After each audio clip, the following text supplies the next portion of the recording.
नमस्कार, मैं हूं आपके साथ शकील साजिद। आप देख रहे हैं आपका बेहद पसंदीदा कार्यक्रम वीकली वार डीए न्यूज प्लस की ओर से। हमारा आज का जो विषय है चर्चा का वो ये है कि समाज में सुरक्षा गार्ड और बाउंसरों का इस्तेमाल जो बढ़ते जा रहा है, क्या वो अपनी दबंगई दिखाने के लिए है, स्टेटस सिंबल है, या इससे दहशत फैल रही है। मेरे साथ आज वरिष्ठ पत्रकार अनिल पुसतकर मेरे साथ है इस चर्चा में। हमारी एडवोकेट यामिनी मैथिल मेरे साथ इस चर्चा में है, और फर्स्ट चॉइस सिक्योरिटी एजेंसी के अमित तिवारी मेरे साथ चर्चा में है। शुरू करते हैं। समय के हिसाब से आजकल बॉडीगार्ड रखने का चलन बढ़ते जा रहा है। हर कोई अपनी निजी सुरक्षा के लिए पर्सनल सिक्योरिटी गार्ड रख रहा है, लेकिन ये जितनी सुरक्षा दे सकते हैं उतने ही जोखिम में डालने वाले भी हो सकते हैं। क्या ये चलन समय के हिसाब से सुरक्षा बढ़ाने के लिए किया जा रहा है, या फिर अपने आप को दबंग दिखाने के लिए? वर्तमान दौर में बाउंसर रखना, सुरक्षा गार्ड रखना स्टेटस सिंबल तो बनता नहीं जा रहा है।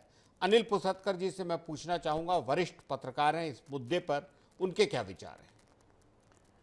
देखिए, ये पर्सनल सिक्योरिटी जो है ये विदेशी चलन है, और ये अगर फिल्म इंडस्ट्री में या जो हाई प्रोफाइल लोग हैं उनके साथ अगर वो प्राइवेट सिक्योरिटी रखते हैं भीड़ भाड़ में, जहाँ उनको भीड़ घेर लेती है, छूने की कोशिश करती है, तो समझ में आता है। लेकिन एक आम आदमी, एक छोटा सा नया ताज़ा रईस, जिसको बोलते हैं नया नया रईस हो, नवधनाढ़, वो भी अगर पर्सनल सिक्योरिटी लेके घूमे, बाउंसर लेके घूमे, तो फिर हैरानी होती है आखिर में उसको खतरा किससे है। प्राइवेट सिक्योरिटी किसी को भी प्रोवाइड करने कोई भी रख सकता है, लेकिन उससे पहले उसको पुलिस में सूचना देनी चाहिए, और पुलिस को उससे पूछना चाहिए कि आखिर में आपको थ्रेट किससे है। देखिए, बहुत दुर्भाग्यजनक घटना हुई थी। दुर्ग के एक बिल्डर जो है, वो उनका लड़का, बाइकर थे, सारे बाइकर, मतलब छत्तीसगढ़ के जाने माने बाइकर, बाइक से घूम रहे थे, और बाइक में सारे दोस्त और उस बाइकर ग्रुप के लोग थे। इटारसी या होशंगाबाद के जंगलों में रेस्ट हाउस में रुके थे। वहाँ उनमें विवाद हुआ एक उस बॉडीगार्ड को लेके। एक जो दुर्ग का ही एक बिल्डर का लड़का था, वो अपने साथ बॉडीगार्ड ले गया था, तो सारे लोगों ने आपत्ति की थी कि ये यहाँ क्यों है। उस बात पे बहस हुई, और वो उस बॉडीगार्ड ने गोली चलाया, जिसमें एक बाइकर की मौत हो गई। रायपुर के अपने युवा उद्योगपति थे, उनके यहाँ का लड़का था। वो चला गया, कक्कड़ परिवार, रायपुर का उद्योगपति परिवार, वो परिवार दुखी हो गया। जिस के साथ वो बॉडीगार्ड था, उनका पुत्र जेल चला गया, वो परिवार दुखी हो गया। आखिर में सारे दोस्त थे, उसके बीच में बॉडीगार्ड की जरूरत क्यों पड़ी? यही सवाल समाज में, और जो नवधनाढ़ है, कोई भी आज जिसको देखो उसको उसके साथ एक गनमैन उतरता है। पहले वो नहीं उतरता, पहले गनमैन उतरता है, दरवाजा खोलता है। आखिर आप दिखा किसको रहे हो, और सुरक्षा की जरूरत आपको क्यों पड़ रही? हमारे यहाँ शहर में, अपनी राजधानी के एक क्लब में गोली चली। उसके बाद एक नहीं कई मामले हमारे शहर में ऐसे हुए, राजधानी में, जो शोभा, राजधानी की जो शांति प्रिय जो जनता है, राजधानी की जो शांति प्रिय जो फिज़ा है, उसके लिए कहीं से भी शोभनीय नहीं है। हाल ही में वीआईपी रोड के एक होटल में भी यही हाल हुआ। होटल के जो संचालक ने पुलिस को सूचना दी, बाद में वो गिरफ्तारियाँ हुई, फिर जमानत हुई। आखिर हो क्या रहा है? अब फिर दूसरी बात, सिक्योरिटी जो गार्ड है, यहाँ सिक्योरिटी सर्विस वाले बैठे हैं, अमित जी वो बताएंगे कि रोजगार बहुत एक अच्छा अवसर है सिक्योरिटी गार्ड का, वहाँ तक समझ में आता है। लेकिन बंदूकधारी सिक्योरिटी गार्ड हमारे छत्तीसगढ़ के हैं ही नहीं, क्योंकि हमारे छत्तीसगढ़ में बंदूक का लाइसेंस लेने का प्रचलन है ही नहीं। तो बंदूकधारी जो गार्ड आ रहे हैं वो सारे बाहर से आ रहे हैं। क्या उनका पुलिस वेरिफिकेशन होता है? पुलिस वेरिफिकेशन होने के बाद क्या गारंटी है कि वो अपराध नहीं करेगा और अपने प्रदेश नहीं चला जाएगा? तो ये तमाम चीज़ें जो है, कहीं ना कहीं से एक थ्रेट है समाज के लिए। आपको दिखावा करना है, दिखावा करिए, सोना चांदी पहनिए, बड़ी बड़ी गाड़ियों में घूमिए, 4-5 लोगों के दोस्तों के साथ घूमिए, वहाँ तक समझ में आता है। लेकिन एक सशस्त्र बॉडीगार्ड आप किस लिए रखे हैं? पुलिस को हर बॉडीगार्ड जो सशस्त्र है, आर्म्ड है, आर्म्ड सिक्योरिटी जो सर्विस फोर्स अगर वो रखा है साथ में, तो आर्म्ड बॉडीगार्ड के लिए पुलिस को उस बॉडीगार्ड को हायर करने वाले से ये जरूर पूछना चाहिए कि आखिर आपको थ्रेट है किससे। जब थ्रेट नहीं, तो फिर बॉडीगार्ड रखने की जरूरत क्या है? शुक्रिया अनिल जी। और जैसा कि उन्होंने अमित तिवारी जी से जानना चाहा है, जो फर्स्ट चॉइस सिक्योरिटी एजेंसी से हैं, ज्यादातर हॉस्पिटल, ऑफिस, अपार्टमेंट, मॉल के बाहर आपको बॉडीगार्ड देखने को मिल जाएंगे। सेलिब्रिटी नेताओं को सुरक्षा के लिहाज से बॉडीगार्ड रखने की जरूरत क्यों पड़ती है, अभी अनिल जी ने भी बोला। लेकिन अगर इनके बॉडीगार्ड रखने से मॉल में या दूसरे प्राइवेट बैंक्स में, ज्वेलर्स शॉप में, बड़ी बड़े मॉल की दुकानों में अगर बॉडीगार्ड्स रखने से या सुरक्षा गार्ड रखने से आम लोगों में आजकल क्यों इनसे दहशत बढ़ती जा रही है? अमित तिवारी जी, मैं आपसे पूछने जा रहा हूं, क्या वजह है? जहाँ तक मैं समझता हूँ, सुरक्षाकर्मी जो है वो दहशत फैलाने के लिए नहीं होता है। सुरक्षाकर्मी, जैसा कि अनिल जी ने पूछा मुझसे, कि आर्म्ड गार्ड, एक गनमैन जहाँ डिप्लॉय होता है किसी भी कंपनी में, किसी भी एजेंसी में, जब उसका चयन होता है तो उसका प्रॉपर लाइसेंस देखा जाता है। लाइसेंस किसी भी कानूनी प्रकरण ना होने पर ही जो प्रशासन जो है वो प्रशासन के द्वारा दिया जाता है। तो हम ये नहीं समझते कि बाउंसर या कोई भी सुरक्षाकर्मी किसी को डराने या धमकाने के लिए इस्तेमाल किया जाता है। सुरक्षाकर्मी सिर्फ रखरखाव के लिए है। जो प्रॉपर्टी है, जो व्यक्तिगत इंसान है, जिस किसी का भी हो, व्यक्ति संबंधित जो रखरखाव के लिए सुरक्षाकर्मी को रखा जाता है।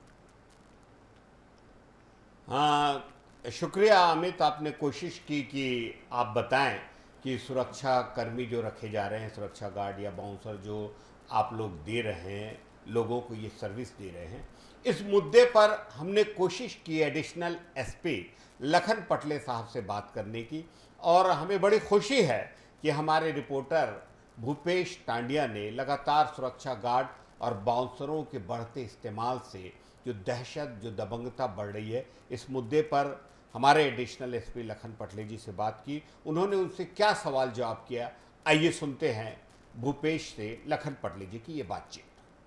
सर, ये बड़े लोगों के साथ जो सुरक्षा गार्ड होते हैं, उनके साथ कई बाउंसर्स भी होते हैं, तो क्या उन्हें दादागिरी करने की परमिशन होती है? कई जगह देखने में आ रहा है कि लोग कोई भी कार्यक्रम में बाउंसर या सुरक्षा गार्ड, प्राइवेट सुरक्षा गार्ड लगाए होते हैं। इसमें किसी भी प्रकार को उनको दादागिरी की परमिशन नहीं होती है। वो रूल्स रेगुलेशन का पालन करें, और किसी भी रूप में जो सुरक्षा गार्ड है, जिसको कई बार आर्म्स का परमिशन रहता है कि वो उनके पास लाइसेंस रहता है और उनकी कंपनियां पंजीकृत रहती है, उसके भी गार्ड होते हैं, तो उनको कानून के दायरे में रहकर कार्य करना होता है। जो नियम कानून है उसका पालन करना होता है कि कब उनको किसी के साथ दुर्व्यवहार की परमिशन बिल्कुल भी नहीं है। जो भी प्राइवेट सिक्योरिटी गार्ड की जो एजेंसियां होती हैं, वो सभी सुरक्षा गार्डों का चरित्र सत्यापन कराती है थाने में, संबंधित थाने में। उन्हीं आधार पर उनको वहाँ रखा जाता है। कई बार ऐसे शिकायतें आती है तो पुलिस जाकर चेक भी करती है, और सभी, जैसे कि आपने देखा होगा कि बैंक्स में और अन्य जगहों पे प्राइवेट सुरक्षा गार्ड होते हैं। कोई बड़ी कंपनियां होती हैं, वो प्राइवेट सुरक्षा गार्ड लगाती हैं जो एक निश्चित कंपनियों के होते हैं, तो उसको पुलिस को चेक करने का पावर है, और जाके पुलिस लगातार चेक करती रहती है। जहाँ शिकायत आती है तो वहाँ तो अवश्य करती है। राजधानी में रोजाना रात को होने वाली नशीली पार्टियों में रईसजादों और उनके बाउंसरों का खुलेआम हथियारों का प्रदर्शन और इस्तेमाल हो रहा है। पिछली दफा रायपुर के वीआईपी रोड स्थित क्लब में खुलेआम फायरिंग हुई थी, जिसकी बात भी की अनिल जी ने। नशा परोसने वाली इन पार्टियों में शराब और शबाब का इस्तेमाल और उसके बाद सुरक्षा गार्ड और सो कॉल्ड बाउंसरों का हिंसक प्रदर्शन हाल फिलहाल में पूरे राज्य में देखने को मिला है। मेरे बीच एक बेहद बोल्ड लेडी यामिनी मैथिल बैठी हैं, जो एडवोकेट भी हैं इत्तेफाक से। मैं उनसे पूछना चाहता हूं कि क्या कोई कानून, क्या कोई ऐसी तरकीब है जिससे इन सुरक्षा गार्डों और सो कॉल्ड बाउंसरों के हिंसक प्रदर्शन पे हम रोक लगा सके? जी सर, ऐसा कानून बना हुआ है। जैसे सर जानते ही होंगे, जिन्होंने लाइसेंस लिया है अपने निजी प्राइवेट सुरक्षा अभिकरण अधिनियम के अनुसार, उन्होंने लाइसेंस लिया हुआ होगा अपने सभी गार्डों के लिए, और वह चरित्र प्रमाण पत्र पुलिस में भी पेश किए होंगे। और जितने भी अस्पताल हैं और कॉलोनी, आजकल तो बहुत आम बात हो गई है कि कोई भी पर्सनल व्यक्ति अपना सुरक्षा के लिए कोई भी गार्ड रख सकता है। ये तो शौक के लिए और शक्ति प्रदर्शन के लिए भी माना जाता है आजकल तो, लेकिन यह लाइसेंस होना बहुत ज़रूरी है। जब तक सरकार यह लाइसेंस नहीं देगी तब तक वह प्रोवाइड नहीं करवा सकते। और बहुत सारी ऐसी उसमें है, जैसे वह अगर भारत का व्यक्ति नहीं है तो भी वो उसको लाइसेंस नहीं दिया जाएगा गार्ड के लिए। शुक्रिया यामिनी, आपने बताने की कोशिश की। बैंक के रिकवरी एजेंट के तौर पर इन सुरक्षा एजेंसी और गार्ड की मनमानी पूरे देश में चिंताजनक बनी हुई है। खास तौर पे जो रिकवरी एजेंट है बैंकों के, मैं अमित तिवारी जी से ये पूछना चाहूँगा कि इनको किसने ये इजाज़त दी, जबकि मुझे जितना मालूम है बैंक को भी इस बात की इजाज़त नहीं है कि आप गलत या नाजायज़ तरीके से बैंकों के लोन की रिकवरी करें या कार लेकर आएं। तो आपके पास इसके कोई रूल्स हैं, किसी तरह के आपके पास कोई कानून है अमित जी, जिससे ये इजाज़त मिली हुई आपको ऐसा लगता है? बैंकों के द्वारा सुरक्षा कर्मियों का इस्तेमाल नहीं किया जाता। जहाँ तक मैं समझता हूँ, बैंकों के द्वारा सुरक्षा कर्मियों का एक लाइसेंस अधिकृत लाइसेंसी एजेंसी जो है किसी भी मैं रिकवरी एजेंट्स की या रिकवरी एजेंट की अगर बात करें तो वो लाइसेंस उस तरह का कोई भी लाइसेंस प्रशासन द्वारा नहीं दिया जाता। प्रशासन हमें सिर्फ और सिर्फ सुरक्षा कर्मी देने का लाइसेंस देती है। रिकवरी एजेंट या दबंगाई के लिए गुंडे भेजने का कोई लाइसेंस नहीं है। बहुत अच्छी बात की कि ये बिल्कुल सही बात है और हमें भी पता चलता है कि कुछ लोगों ने इस वजह से सुसाइड कर लिया, कुछ लोगों के घरों में जाकर इन लोगों ने बेहद ख़राब माहौल किया और इससे जो हमारी राजधानी है, जो हमारा सूबा है, उसका अमन चैन तो बिगड़ता है। मैं अनिल जी के पास आता हूँ। जब दो लोगों के बीच रसूखदार बिगड़ैल रईस जाते किसी भी नाइट नशे की पार्टियों में टकराते हैं तो पूरे शहर का माहौल, कानून व्यवस्था बिगड़ जाती है। इन सो कॉल्ड बाउंसर और सुरक्षा गार्ड की वजह से ऐसा लगता है कि कहीं कोई कानून है या नहीं है। मैं अनिल जी से जानना चाहूँगा कि इस मुद्दे पर क्या कहेंगे वो। नहीं, देखिए, मैंने जो है अमित जी से सवाल किया था कि आखिर ये बंदूकधारी आते कहाँ से। उन्होंने कहा लाइसेंस है, प्रशासन लाइसेंस देख के देखता है और आपराधिक प्रकरण ना हो तभी उनको लाइसेंस दिया। जिसके खिलाफ आपराधिक प्रकरण नहीं है, क्या इस बात की गारंटी है कि वो आगे अपराध नहीं करेगा? दुर्ग में जिस बॉडीगार्ड ने गोली चलाई, जिसमें हमारे शहर के मक्कड़ परिवार का लड़का जो है मारा गया था, क्या वो उसके पास लाइसेंसी रिवॉल्वर नहीं था क्या वो लाइसेंस उसको प्रशासन ने ये सोच के देख के दिया था क्या कि वो गोली मारेगा? सवाल इस बात का है कि आखिर में, मेरा ये मूल सवाल है जो तिवारी जी समझ नहीं पाए, आखिर में आप सिक्योरिटी गार्ड किसी भी पर्सनल एक आदमी को देते हैं तो किस आधार पर देते हैं? उसको थ्रेट किसका है? आखिर में समाज में वो रह रहा है। रायपुर जो छत्तीसगढ़ जो सारे हिंदुस्तान में शांति का टापू कहलाता है, भाई बस्तर और नक्सल छोड़ दो, नक्सल प्रभावित क्षेत्रों को, रायपुर एक बड़ा शांत क्षेत्र है। यहाँ पर लोग कोई भी देखो तो नया नया पैसा कमाया है वो बॉडीगार्ड रख लेता है, चुनाव छोटा जीतता है तो वो बॉडीगार्ड रख लेता है, चुनाव हार जाता है तो बॉडीगार्ड रख लेता है। आखिर में उनको जरूरत क्यों पड़ती है? दूसरी बात, ये दिखावा ही है। इसको आप कहीं से भी, मैं नहीं मानता कि आप जो जैसे कह रहे हो जान माल की सुरक्षा, उसको खतरा किससे है? वो तो खुद ही समाज के लिए खतरा है, जो एक खतरा साथ में लेके चल रहा है और फिर टकराव होता ही है। देखिए, एक बड़ा मामला हुआ क्वींस क्लब में, वहाँ गोली चली। गोली चलने के बाद पता चल रहा है कि वहाँ कमरों में लड़कियाँ थी, वहाँ कोकीन था, वहाँ ये था। फिर प्रशासन और पुलिस के पास उनकी प्राथमिकताएं रोज बदलती है, तो किसी एक मामले को लेकर वो साल भर नहीं चल सकते, तो उनकी दूसरी प्राथमिकता आ जाती, दूसरा अपराध हो जाता है। और फिर मैं फिर से ये सवाल कर रहा हूँ कि क्या छत्तीसगढ़ के लोग इस कारोबार में रोजगार पा रहे हैं? हमारे यहाँ तो बंदूक लेने की प्रथा ही नहीं है। छत्तीसगढ़ के कितने आदमी के पास बंदूक होगी? सारे जितने बंदूकधारी गार्ड है, मैं गारंटी के साथ कह रहा हूँ, अधिकांश जो है दूसरे प्रदेशों से आए हुए हैं, जहाँ पर बंदूक लेना एक शौक होता है, बंदूक लेना एक सामाजिक प्रतिष्ठा होती है, जहाँ गरीब से गरीब परिवार एक बंदूक लेकर रखता है। हमारे यहाँ तो बंदूक लेते ही नहीं है, तो फिर वो रोजगार भी तो हमको नहीं मिल रहा है, तो फिर किस काम का ये? और फिर आप दिखा किसको रहे हो? आपको खतरा किससे है? ये दो महत्वपूर्ण चीज जो है जिसको पुलिस को भी इस मामले में पूछना चाहिए कि आपने ये आर्म्ड जो है गार्ड रखा है, तो इसके पीछे आप कारण बताइए, किसके थ्रेट पे आपने रखा है, और अगर उसको किसी से थ्रेट है तो उसको पुलिस अरेस्ट करे। इस तरह देखिए, आपका सवाल और इस चैनल को बधाई देता हूं कि बहुत एक महत्वपूर्ण विषय उठा है। इस विषय पर बहुत कोई बात नहीं हो रही है, ना कोई बहुत मीडिया में भी बहुत सारी बातें जो है नहीं आनी चाहिए वो नहीं आ रही। बाउंसर्स, ये नया एक प्रचलन हो गया। गणेश विसर्जन में जा रहे हैं आप तो बाउंसर्स, अरे विसर्जन में बाउंसर की क्या जरूरत? भगवान गणेश जा रहे हैं, वहां बाउंसर धक्का मार रहे हैं, बदतमीजी कर रहे हैं। ये किस लिए है बाउंसर? ये होता क्या है बाउंसर? बाउंसर किस लिए होता है? आप अंधाधुंध नकल किए जा रहे हो, आप अंधाधुंध नकल किए जा रहे हैं। अमेरिका में सशस्त्र लाइसेंस देने की खुली नीति है, वहां आप देख लीजिए उसका दुष्परिणाम। आप भी वही कर रहे हैं, आप भी सशस्त्र लाइसेंसधारी दे रहे हो। तो लाइसेंसधारी क्या सशस्त्र जो गार्ड है क्या गोली नहीं चला रहे? अभी किसी का एक बैंक में था कि वो उसने लाइसेंस ही दिखाया अपनी बंदूक को, गोली चल गई और 2-3 लोग घायल हो गए। और फिर जरूरी है क्या जिसके पास सशस्त्र लाइसेंस है वो आगे चल के अपराध नहीं करेगा क्या? और दूसरी बात, क्या ये सब गार्ड और ये सब रखने के बाद डकैतियाँ, दुकान लूटने की घटनाएं नहीं हो रही? अपराध नहीं हो रहे? चोरी नहीं हो रही? हमले नहीं हो रहे? क्या रुक गए कैसे? जब पुलिस के रहते नहीं रुक रही तो क्या ये सशस्त्र गार्ड के रहते रुक जाएगी, जिनके पास अधिकार ही नहीं है? तो मेरा ये सवाल है कि ये इस तरह का दिखावा बंद होना चाहिए। हाँ, जिसको थ्रेट हो, जिसको ज़रूरत हो, जो पैसे लेकर आता जाता हो, जिसका कारोबार भारी रकम लेकर ट्रांजैक्शन का हो या घूमने का हो, ट्रांजिट का हो, तो उसके साथ अगर वो रखता है तो वो उस पर कोई आपत्ति किसी को नहीं हो सकती, लेकिन कोई कारण ही नहीं है।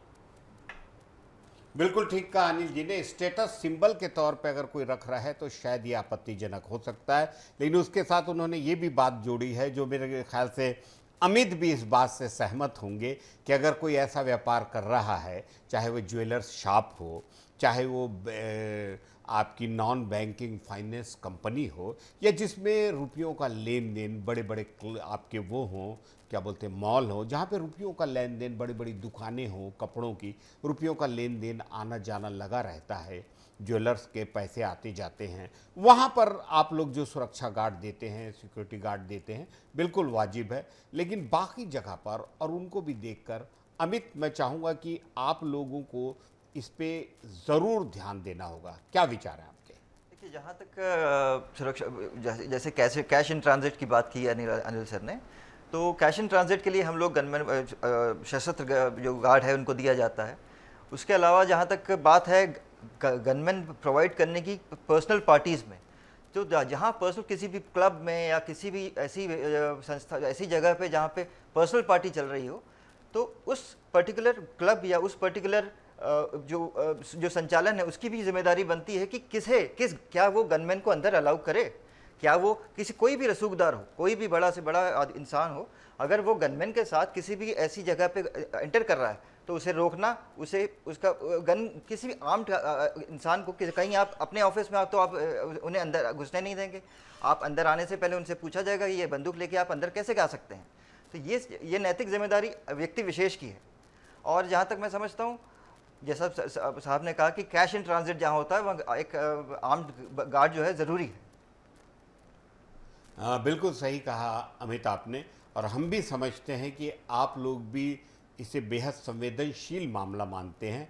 एक नया ट्रेंड राजधानी में और छत्तीसगढ़ में, मध्य प्रदेश में देखने को मिला है, महिला बाउंसर का। आज ही मैं पढ़ रहा था अखबार में, फ्रंट पेज की न्यूज़ थी कि एयरपोर्ट में महिला बाउंसर टैक्सी वाले और महिला बाउंसर टैक्सी में सवारी बिठाने के नाम पर आपस में जूतम पैजार कर रहे हैं। इसके पहले भी कई बार महिला बाउंसरों ने सिक्योरिटी गार्ड, जो ख़ासतौर पे लेडीज़ होती हैं, वो लगातार मारपीट करती नज़र आती हैं। बार बार कहने के बाद भी पुलिस इस पर क्या कार्रवाई करती है भगवान जाने। एयरपोर्ट अथॉरिटी इस पर क्या एक्शन लेती है भगवान जाने। मेरे बीच यामिनी बैठी हैं, यामिनी मैथिल हैं, वो भी एक महिला हैं। आप क्या सोचती हैं कि महिला बाउंसर की ज़रूरत है इस क्षेत्र को, महिला गार्ड की ज़रूरत है, और अगर ज़रूरत है तो क्या उन्हें इस बात की इजाज़त है यामिनी कि वो इस तरह लगातार बदतमीज़ी करें और जूतम पैजार करें?